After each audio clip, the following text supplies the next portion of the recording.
Ships at Sea is unlike either of the previous two titles, and yet it's also very similar. So here are my top 10 tips to get you started. The tutorial. As it is at the moment, it simply introduces you to the rowboat and shows you some of the cool new stuff that you can do in this game. I suppose it is worth doing, but tip number 1 is you can of course skip it entirely. Don't worry, you'll still get 50k to start and you're not going to miss very much at all. Sadly, the rowboat never really becomes useful beyond the tutorial.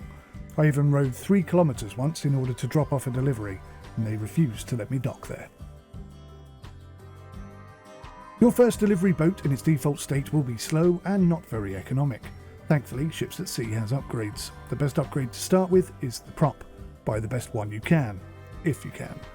It will give you 2 times the speed and not affect your fuel usage, so effectively, you've doubled your max distance and your speed for cheap. To start off, your best bet is to grab all 3 of the small delivery jobs, which are all under 0.5 nautical miles. These 3 can be delivered very quickly and net you approximately 60k, minus fuel of course. Longline fishing is by far the most profitable moneymaker in the beginning of the game. You can buy the Flippy pretty quick with just a few delivery runs, but to upgrade her fully will take a lot more money. Unless of course you grab a few loans. You can easily earn 300,000 per fish, so you can pay back any loans you take out rather quickly. Some delivery locations and all of the fishing locations are beyond the range of your default boat, so even with the prop upgrade you won't make it. Make sure you use the fuel economy perk upgrade early. Level 3 is worth 30% of your fuel. If you want to reach the absolute furthest and best locations on the map, you're going to need more fuel. So expand your internal fuel capacity when you can afford it. It's not cheap. Regardless of how you decide to start the game, nip into the shop and make sure that you have the following things: a jig, a hook and a pair of binoculars. Only do this though when you have a few grand spare to buy them. Insurance is a must. Honestly, with the weather and wave conditions as they are, just buy some insurance.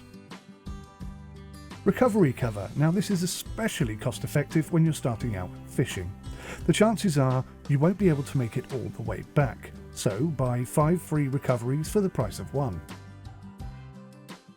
For this last tip, I will chuck in a few minor tips. Steer into or away from the big waves. If you hit them side on, you will likely flip your boat upside down. In early access though, boats don't sink exactly, at least not yet, so you can still drive them back to the base without any damage at all. So they don't sink, but if they take too much damage, they do vanish and you'll have to buy a new one. So make sure that you repair your ships at every opportunity. It's quite cheap to do so.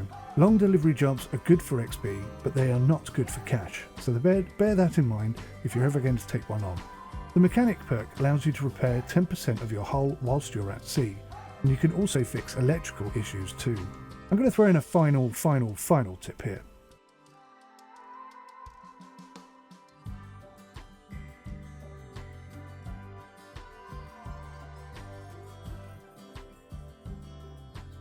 Be patient with the game.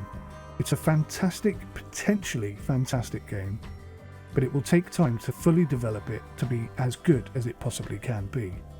And also join the Ships at Sea Discord and make sure that they know what you want to see in the game and what you don't. Otherwise, we're going to end up with another boring arcade game.